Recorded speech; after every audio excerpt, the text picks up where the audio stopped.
Good morning students.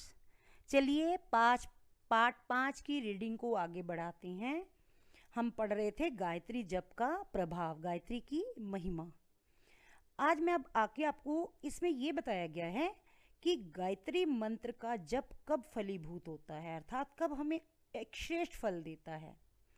Gayatri मंत्र का जप तभी फलीभूत होता है जब पहले इसके अर्थ हृदय में धारण कर लिए जाएं और गायत्री मंत्र के आदेशानुसार अपना चरित्र भी बनाया जाए, अर्थात गायत्री मंत्र साधक के जीवन में ओतप्रोत हो जाए।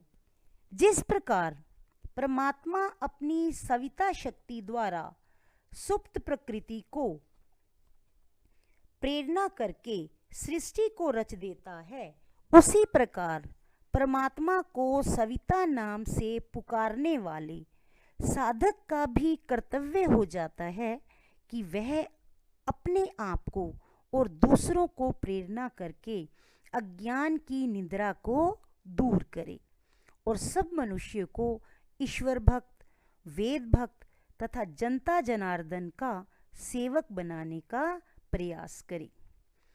गायत्री का जप कब करना चाहिए, अब इसके बारे में आगे बताया गया है। गायत्री का जप प्रातः स्नान करने के पश्चात तथा रात्रि में सोने से पूर्व करना अधिक उपयोगी है। जप का स्थान पवित्र एवं शांत होना चाहिए। महर्षि दयानंद जी के गुरु स्वामी विरजानंद जी महाराज को गायत्री के जप से ही सिद्धि प्राप्त हुई थी। गायत्री की सिद्धि से मनुष्य ब्रह्म तक का साक्षात्कार कर सकता है। साक्षात्कार क्या होता है? एक मिलना, उनके दर्शन करना।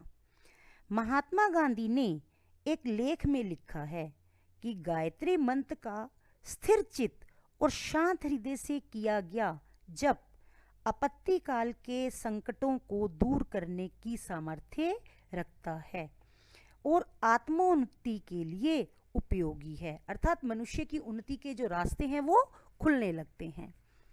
महात्मा अनंत स्वामी ने गायत्री जप के लाभ का वर्णन करते हुए कहा है कि जब वे 8 या 9 वर्ष के थे तो मंद बुद्धि होने के कारण बड़े निराश रहा करते थे।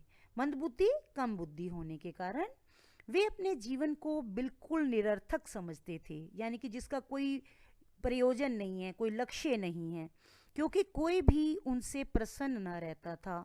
उनकी इस दयनीय अवस्था को सुनकर आर्य जगत के प्रसिद्ध सन्यासी स्वामी नित्यानंद जी ने उन्हें गायत्री मंत्र दिया और प्रातःकाल होने से पूर्व इस मंत्र को अर्थ ज्ञान और अनुकूल आचरण सहित जप करने का आदेश दिया। इसका परिणाम यह हुआ कि उनके जीवन की काया पलट गई। वे प्रतिदिन उन्नति करने लगे, कक्षा में प्रथम आने लगे। युवा अवस्था में भी इस अर्थ सहित गायत्री जप के प्रभाव से सदा आगे ही बढ़ते गए। अतः श्रद्धा और विश्वास पूर्वक एकाग्र मन से अर्थ चिंतन सहित गायत्री मंत्र का जप करो। लेकिन मैं यहाँ आपको एक बात स्पष्ट करना चाहूँगी कि गायत्री मंत्र तो करें, लेकिन जो हमारे नित्य कर्म हैं कि हमें अब विद्यार्थी हैं तो पढ़ना हमारे जीवन में बहुत महत्व रखता है। इन कार्यों को हम छोड़ेंगे नहीं। उन्नति कब करेंगे? जब सभी चीज़ों को, सभी कामों को हम समान महत्व देंगे, समान समय देंगे, तो तभी हम उन्नति के रास्ते पर आगे बढ़ेंगे। चलिए इस पाठ का पूरा पठन करें और अगले कालांश में हम इसके अगले प्रश्न उत्तर करेंगे। तब फिर मिलेंगे। Thank you.